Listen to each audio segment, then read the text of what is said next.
I told my boyfriend's daughter to stop calling me mom and her reaction finally broke me. Everyone in my life thinks I'm a total beach for what I'm doing, but I don't see how my feelings are the only ones that are invalid here. I've been dating my new boyfriend Mike for about a year now. I don't date very easily and I'm only with Mike because he meets my pretty high standards. He has a great job.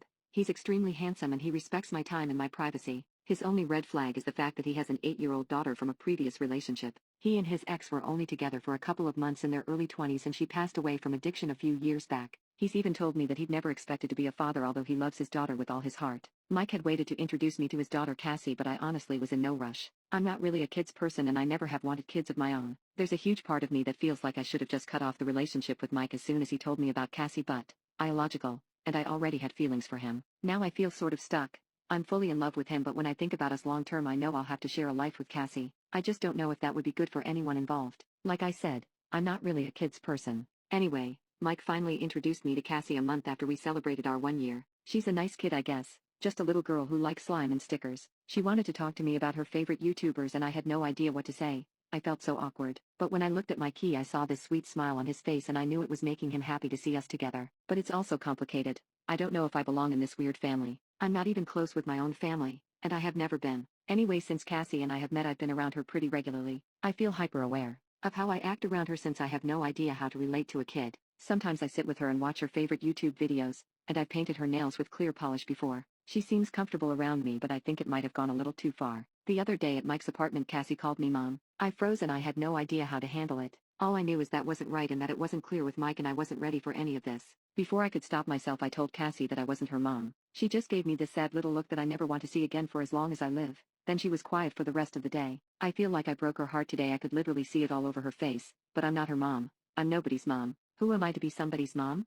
I told my boyfriend's daughter to stop calling me mom and her reaction finally broke me. Part 2. People tore me up in the comments of my very first post and I honestly agree with every single one of them. In my first post, I talked about how I told my boyfriend's daughter not to call me mom after she had lost hers to addiction before she was 6 years old. Reading all the comments on my last post really made me reflect on my behavior towards Cassie and I realized that I had been giving her mixed signals the entire time that I knew her. Some of the kind people underneath my post pointed out how kids really value quality time and just watching YouTube with Cassie probably meant the world to her. I never thought about it like that and I always felt like I wasn't doing enough for her. I realize now that it's all because of my own issues. Even when I would sit with Cassie and show her my favorite Disney princess movies and watch her face light up I still felt disconnected from her. I started going to a therapist after seeing the response my post got and she helped me understand that I have abandonment issues caused by my own mom. My mom was extremely neglectful to the degree that I only learned to brush my teeth when I was almost 10 years old and that I would often go hungry because she simply wouldn't cook. My therapist pointed out that trauma from my childhood probably prevented me from being able to psychologically allow myself to care and love for Cassie because of how my own mom neglected me.